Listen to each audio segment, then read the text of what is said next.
नमस्कार प्यारे बच्चों, मैं जितेंद्र आपका स्वागत करता हूं अपने YouTube channel commerce classes with Jitendra Sharma में। और आज मैं आप सबके साथ शेयर करने जा रहा हूं इनकम फ्रॉम हाउस प्रॉपर्टी का एक क्वेश्चन, जिसको समझकर हमें इनकम फ्रॉम हाउस प्रॉपर्टी के क्वेश्चनों को अटेम्प्ट करना है। ये क्वेश्चन एग्ज़ाम के अकॉर्डिंग भी जो है इम्पोर्टेंट है, तो आप इस क्वेश्चन को समझिएगा। जो है स्क्रीन पर बोर्ड जो है आपको दिखाई दे रहा है, इस पर आपको जो है एक क्वेश्चन दिखने वाला है। यहाँ पर आपको क्वेश्चन दिखेगा और क्वेश्चन मैं आपके सामने पढ़ भी रहा हूँ। आपको क्वेश्चन जो है बड़े ध्यान से पढ़ना है। तो चलते हैं क्वेश्चन की ओर। श्री विनोद भसीन दिल्ली में एक मकान के स्वामी हैं, यानी कि लैंडलॉर्ड हैं वो मकान के, जो रहने के लिए किराए पर उठाया हुआ है। लेट आउट किया गया है रेंट पर। उसमें भिन्न भिन्न आकार के 2 फ्लैट हैं। वे 6,000 रुपये और 8,400 रुपये मंथली किराए पर उठाए गए हैं। यानी उनका रेंट जो है, एक्चुअल रेंट जो है 6,000 और 8,400 मंथली है, 6,000 एंड 8,400 रुपीज़। मकान का नगर पालिका मूल्यांकन यानी कि म्यूनसिपल वैल्यू जो है उसकी 1,20,000 है। और नगर पालिका कर जो है यानी कि म्यूनसिपल टैक्स जो है वो रखा गया है 15%। मकान के संबंध में regarding house there are some informations under follows कि मकान 1 अप्रैल 2019 को बनकर तैयार हुआ है। मकान बनाने के लिए 1 अप्रैल 2017 को 3 लाख रुपीज़ का लोन लिया गया है। इस पर वर्ष का जो 10% जो एनम इंटरेस्ट जा रहा है, और 10% इंटरेस्ट जो है वो 3 लाख का जो 10% है वो 30,000 रुपीज़ बैठता है हर साल का। लास्ट 2 इयर्स में जो है ब्याज दिया गया है, लेकिन उसकी अभी तक डिडक्शन नहीं मांगी गई है, तो हम डिडक्शन लेंगे इसकी। अब बात करें, हमारे पास दूसरा फ्लैट है, वो पिछले माह जो है पिछले वर्ष जो है 3 मंथ्स के लिए खाली पड़ा रहा, यानी वैकेंट पीरियड हो गया आपका 3 मंथ्स का। दूसरा नंबर का जो फ्लैट है, तो आपको समझ में आनी चाहिए वैकेंट जो पीरियड होता है, अगर हमें एनुअल वैल्यू निकालनी होती है तो वैकेंट पीरियड का जो रेंट होता है उसको माइनस हम कर देते हैं। ओके, आगे चलते हैं। उसने ₹2,700 का एक संग्रह व्यय मांगा है, परंतु वर्ष में वास्तविक व्यय 2,000 रुपीज़ हुआ है। यानी कि कलेक्शन एक्सपेंसेस होते हैं, संग्रह व्यय को कलेक्शन एक्सपेंसेस बोलते हैं। यानी कि जब आप पैसा कलेक्ट करते हैं, रेंट कलेक्ट करते हैं, कुछ समस्याएं आती हैं, उस चक्कर में कुछ खर्चा होता है, उसको बोलते हैं कलेक्शन एक्सपेंसेस। वो एक्चुअल में 2,000 रुपीज़ हुआ है। कलेक्शन एक्सपेंसेस को हम यहाँ पर डिडक्टेबल नहीं करते हैं। बात करें हम प्रीवियस ईयर की, तो गत वर्ष में 2018 में नए वसूल हुए कर की जो किराया रकम है वो 36,000 रुपीज़ थी। यानी कि अनरियलाइज्ड रेंट जो वसूल नहीं हो पाया है उसको 36,000 रुपये यानी कि 36,000 रुपीज़ रहे हैं। प्रीवियस ईयर में किराया चुकाने में चूक करने वाले किराएदार से 20,000 रुपये वसूल हो गए हैं। रियलाइज्ड रेंट है जिसमें से 20,000 का जो पिछले साल वसूल हो गया है। अब फाइनेंशियल ईयर यानी कि कर निर्धारण असेसमेंट ईयर 2020 to 21 में आपको बतलाना है इनकम फ्रॉम हाउस प्रॉपर्टी कितनी हुई है। तो अभी हम चलते हैं, इस क्वेश्चन को बड़े आराम से समझते हैं और अब करेंगे इस क्वेश्चन को। So now we will calculation of income from house property of Mr. Vinod Bhasin for the assessment year 2020-21। हमारा फर्स्ट फ्लैट है और यहाँ पर फर्स्ट फ्लैट का जो रेंट दिया है वो एक्चुअल रेंट है 6,000 रुपीज़। और यहाँ पे ज़्यादा कंपैरिजन करने के लिए है नहीं। अगर हम बात करें एक्चुअल रेंट की, तो हमारा एक्चुअल रेंट ही हमारी जो है ग्रॉस एनुअल वैल्यू होने वाला है, क्योंकि यहाँ पे आपको कंपेयर करने के लिए एक्सपेक्टेड रेंट भी नहीं मिला हुआ है और आपको स्टैंडर्ड रेंट भी नहीं है। तो यहाँ अगर हमारा जो घर है, कमरा है, वो पूरे साल के लिए किराए पर है, तो 6,000 से मल्टीप्लाई करेंगे, यानी कि 6,000 रुपये उसका एक्चुअल रेंट था, 12 महीने तक किराए पर रहा, तो इस तरह से 72,000 रुपीज़ हमारा यहाँ पर आ चुका है। रेंटल इनकम जो हुई है, इसकी रेंटल इनकम ठीक है, इसको हम ग्रॉस एनुअल वैल्यू भी कह सकते हैं। इसमें से अगर हम लेस कर दें म्युनिसिपल टैक्स माइनस करेंगे यहाँ से। अब म्युनिसिपल टैक्स कितना होगा? म्युनिसिपल टैक्स के लिए म्युनिसिपल वैल्यू दी है हमें क्वेश्चन में। म्युनिसिपल टैक्स हम कैलकुलेट करते हैं यहाँ, तो म्युनिसिपल टैक्स जो है 15% है। म्युनिसिपल वैल्यू कितनी है? म्युनिसिपल वैल्यू है 1,20,000।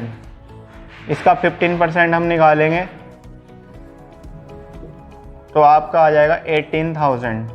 ये 18,000 पूरे हाउस का निकला है, जबकि हमारे पास हैं 2 फ्लैट, फर्स्ट फ्लैट और सेकंड। तो इन 2 फ्लैट का जो म्युनिसिपल टैक्स होगा वो उनके रेंट के रेशो में हम निकाल लेंगे।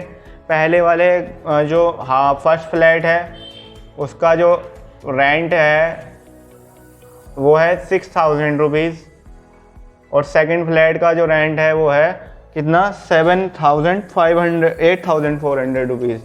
6,000 और 8,400 हमें इनका रेशो निकालना है। 12/5 या 50 और 12/7 या 84, 5:7।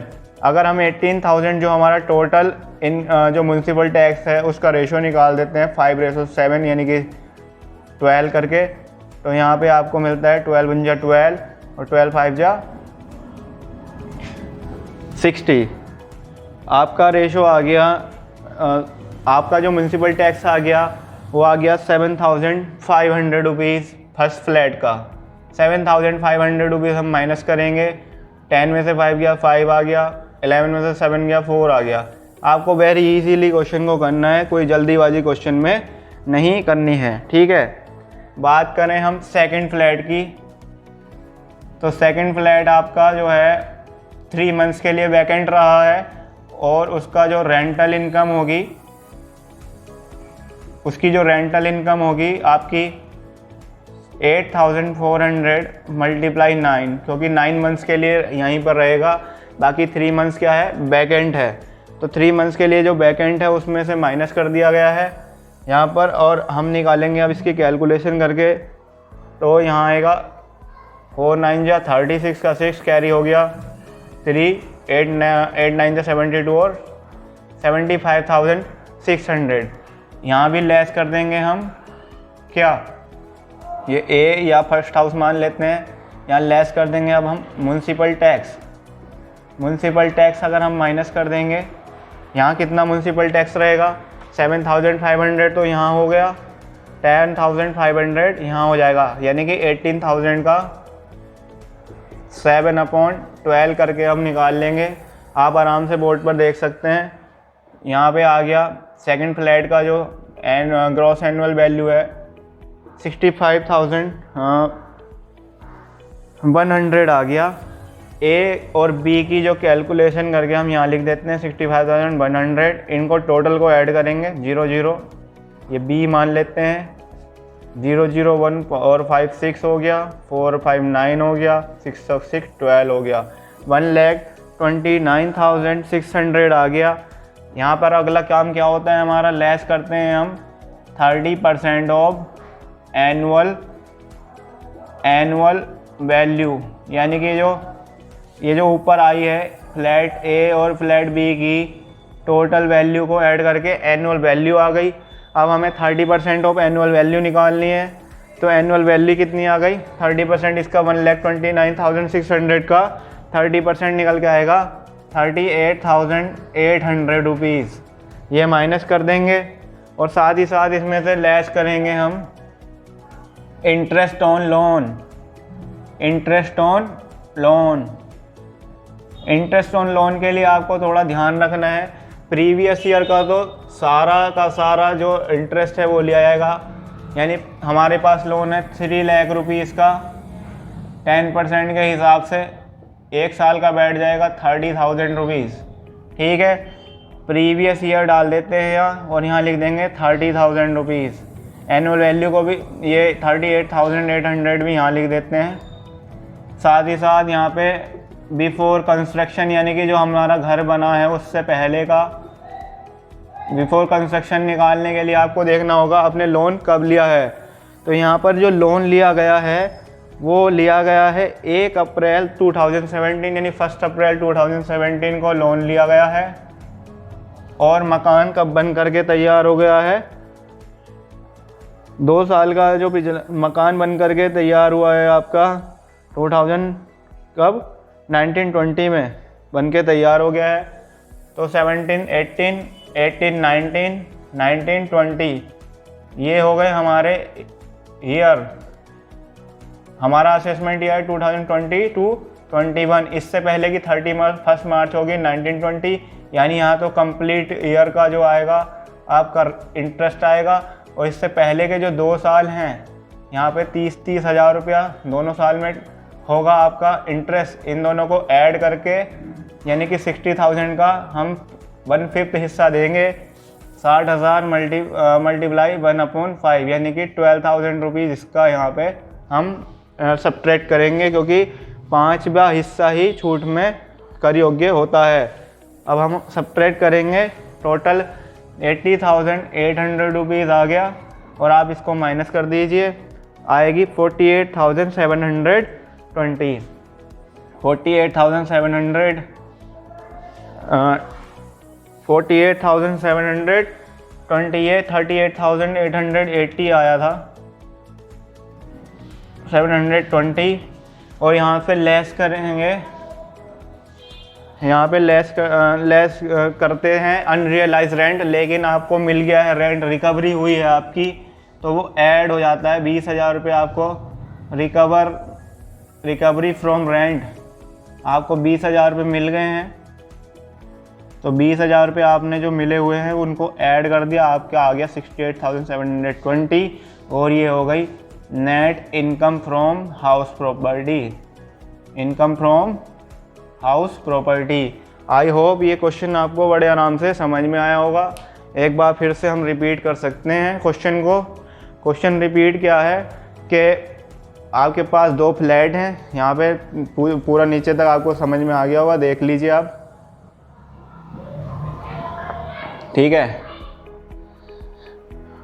तो होपफुली इस क्वेश्चन को आप कर पाएंगे और इसके जैसे भी क्वेश्चन आप कर पाएंगे, आप प्रैक्टिस करते रहिएगा। और 1-2 क्वेश्चन और मैं आपको इसी तरह के साथ शेयर करूंगा जो एग्ज़ाम के लिए बहुत इंपॉर्टेंट हैं। तब तक मेरे साथ आप निकालिएगा अपना घर पे बैठ करके इनकम फ्रॉम हाउस प्रॉपर्टी और तैयार हो जाइए एग्ज़ाम्स के लिए। और हाँ, इन्फॉर्मेशन करेक्ट है कि 20 फरवरी से आपके यूनिवर्सिटी के फॉर्म भरे जाने शुरू हो रहे हैं। तो गेट रेडी और अपने सारे डॉक्यूमेंट रेडी रखें, कोई डिले ना हो, कोई केयरलेसनेस ना हो, जिससे हम समय पर अपने एग्ज़ाम्स फॉर्म जो हैं भर पाएँ। Thank you so much. Video को शेयर कीजिए जिससे ज़्यादा से ज़्यादा जो बच्चे हैं इसका एडवांटेज ले पाएँ, लाभ उठा पाएँ। और मेरी जो वीडियो है वो सब जगह ज़्यादा से ज़्यादा शेयर करने की कोशिश आपकी रहनी चाहिए। Thank you so much.